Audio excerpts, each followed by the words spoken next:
Hey Maniacs, I'm back with my top 25 albums of 2023. I mean, technically one's an EP, but you know, I make the rules on this channel. And yeah, now about half of these are still where I used to live, and half of them are here with me now. So the first half of this video, I'm afraid I'm not going to have the LPs, CDs, tapes, blah blah blah to show you guys.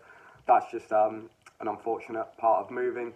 But that's life, and there's going to be some killer CDs and vinyl to look at the end, so stick around for that. And, you know, I'm not the feature of this video, my collection isn't. We're talking about these killer albums that made 2023 a year to remember. So, without further ado, I realize I'm reading the list upwards. This is in no particular order, but at the very end I'm going to say my EP and album of the year. And, yeah, let's get into it, guys. So, first we have Cryptworm, Oozing Radioactive Emission. Sorry, I have a laptop here because obviously without the physical formats for the first half, it's kind of, just to remember the order I'm saying them in. So, the second full length of Cryptworm came out this year, very recently, I think on Friday even. It's much the same, just gross death metal.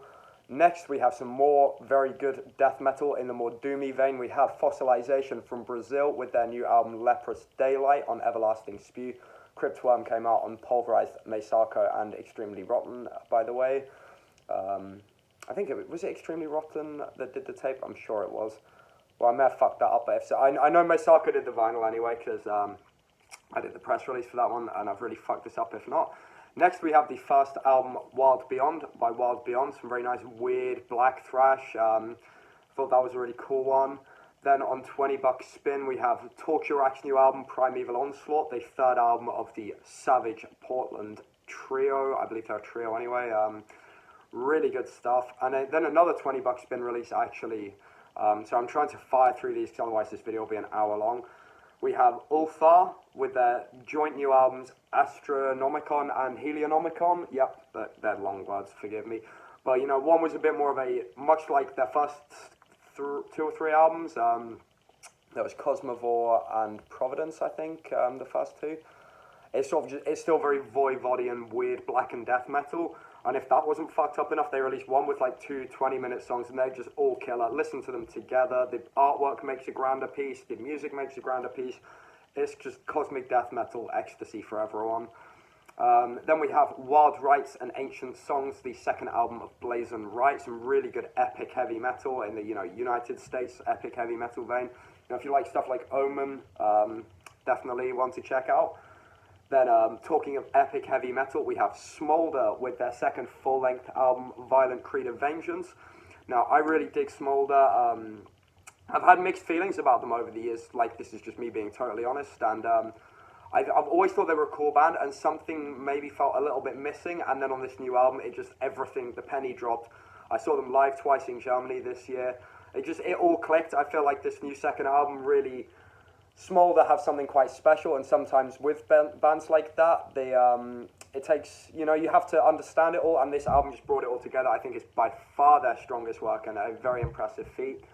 Then we have Sanctuary, Sweden's true heavy metal rockers, with The Conquest of Time. I love their demo, I love their full length. I can't wait to see them in Denmark and Germany next year a couple times. They're one of the most fun bands, just playing straight rock and heavy metal, what's not to love. Next we have some German black thrash. We have Dawn of Darkness by Old, one of the most cult legendary black thrash bands after their legendary Hammer Down the Nails, or is it Draw Down the Nails or Bring... It's something Down the Nails. My brain's just complete. That's such a fucking poser mistake. But, classic black thrash from, I want to say, like, mid-2000, like, around the 2005 to 7 mark. I think a really classic release, even though the titles... I want to say it's Bringing Down the Nails. Now I've said Hammer Down the Nails. That's going to really...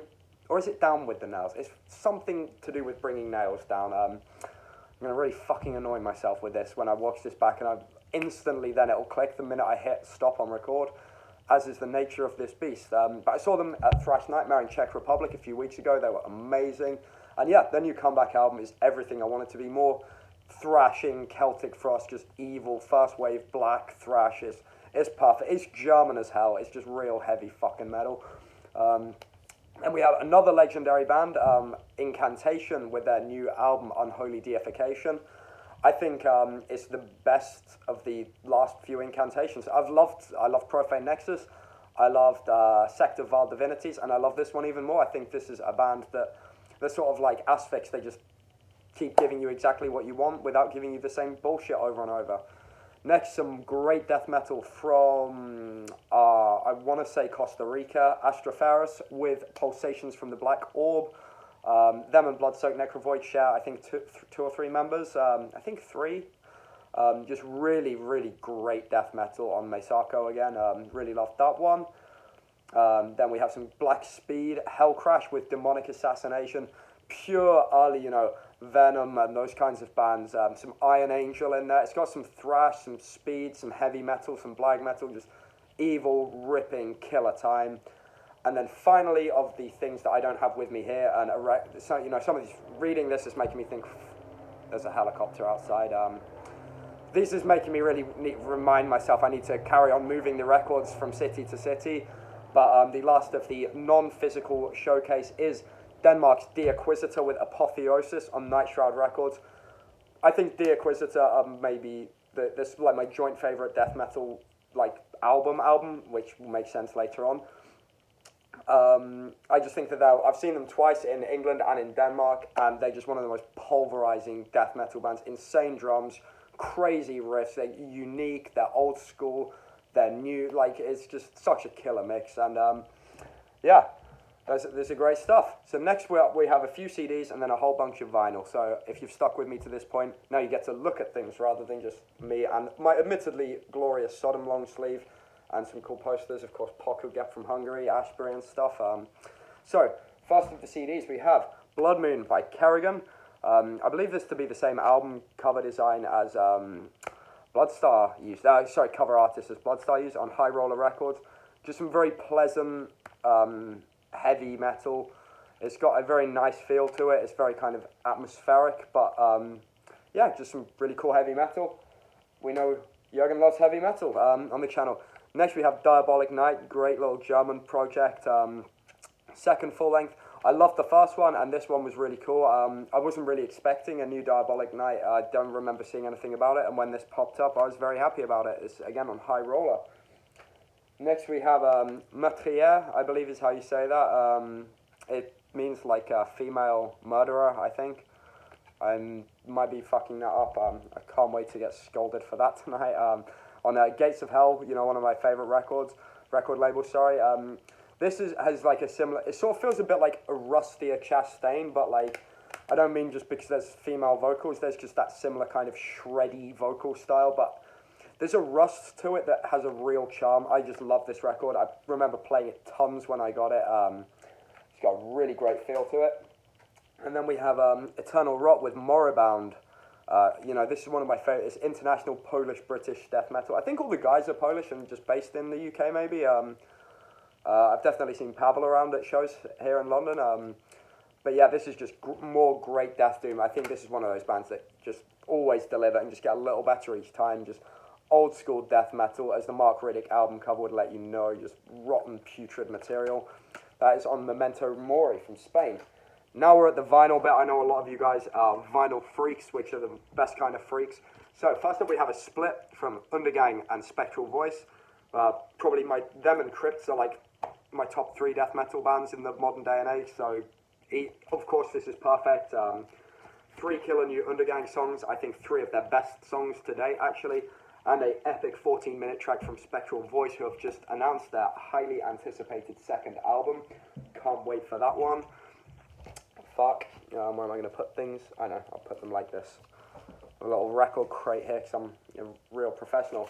Next we have the second album of Sweden's Tyrann, much like Sanctuary, straight hard rock and heavy metal. Can't wait to see these guys in Germany and Denmark, I think, again. I think they're both at Keep It True and Metal Magic, so it's going to be a great time. Come along to those festivals, see Maniacs out there on the field. Besot, or Possessed, 8 tracks, bitchin' heavy metal, and the last tracking in Tid for Oss, or No Time for Us, is, I think, one of my favourite Tyrann songs. Face the Tyrant is ridiculous in all the best ways, spelling out their name, just amazing. Next we have the return of one of the best, if not the best, black metal band ever. Mortuary Drape with their new album Black Mirror. I loved their comeback EP last year or the year before, and this full length is beautiful production, cavernous bass, pounding drum, like evil as fuck. It's just the kings of Italian horror, in my opinion, are Mortuary Drape, obviously along with Bulldozer and Death SS and stuff. Mortuary Drape being my favourite Italian band, and the first two albums being two of my favourite black metal records. This is everything I wanted it to be. It's on Peaceville. Next, it seems like there's some really great comebacks in extreme metal at the moment. Cruciamentum are back after their amazing Channel Passages, one of the most beloved death metal albums in 15 years maybe. Obsidian Refractions lives completely up to it. More eldritch, otherworldly death metal with insane musicianship across the board. Just a truly killer release on Profound Law. I think anyone who's into death metal is probably sick to death of hearing about this thing. Just everyone loves it, and for good reason. Now, earlier I mentioned one of my favourite heavy metal bands of recent years. You've heard me talk about their 7-inch a lot. Now you can hear me talk about their full length a lot more. It's Bloodstar with First Sighting. When this came out, I've been waiting, I think 4 years maybe it's been since the 7-inch. I lost my mind. I got to see these guys in Germany open Keep It True Festival this year in April, and their debut full length on Shadow Kingdom, who did the 7-inch as well, just completely lived up to it. I think Fearless Priestess and Cold Moon are two of the best Bloodstar songs to date, although my favourite one is still on the 7-inch, but hopefully no hard feelings about that. I love this album, killer. Some of the best heavy metal this year. Next, we have some death metal from Ascended Dead. These guys tore London apart, supporting Deteriorate. Their new full length on 20 Buck Spin is, if Possessed Seven Churches was still how death metal sounded, this is the result. Ascended Dead clearly take influence from Possessed, maybe some Sadistic Intent or Necrovore or those kinds of true death metal bands. I'm much in the school of like Dijal and Omega Vortex as well. They just play ripping, death-thrashing, evil fucking madness, and this album, in my opinion, is their best to date. I love it. Killer Live. Now, it's my picks of the year. So my EP of the year, drum roll in the back, goes to Rock Nice by Amethyst. If you like Sanctuary and you like Tiran, this is another band that play true rock and heavy metal. I saw these guys at Keep It True. They're super cool guys. I just posted an interview on my webzine with them, so if you like this band, go read it. And if you don't, read it anyway and like them because they're fucking cool and you should. This is on my buddy Gustav, if you're watching, hails, Jawbreaker Records, and they've now signed to No Remorse for their debut full-length coming in 2024. So, yeah, if you like heavy metal, you like Amethyst, there is not an argument against this to be had. And now the moment we've all been waiting for, my album of the year. On Shadow Kingdom Records, it is, of course, Dawn of the Axe by Cruel Force. The German heavy metal masters, who maybe are more known for black thrash among you guys, have come back with a masterful speed metal opus as their third album. Glorious all the way through, all the nuances of a true heavy metal band, and cool guys. I met the guitarist Slaughter and one of the other guys at Thrash Nightmare. Cool guys, real maniacs, and again, they've been interviewed on my webzine if you wish to read that, as have some of the other bands through here probably. But yeah, album of the year, Cruel Force, Dawn of the Axe on Shadow Kingdom. Buy it, bang your fucking head, and support the bands and labels in this video. I hope you guys have enjoyed my top 25 albums and an EP and a split, I guess, of 2023. May 2024 bring us much more killer heavy metal glory, and I hope to see you maniacs out in the field at festivals, shows, or whatever. Buy my fanzine, buy my records, buy these fucking records. Until 2024, stay metal.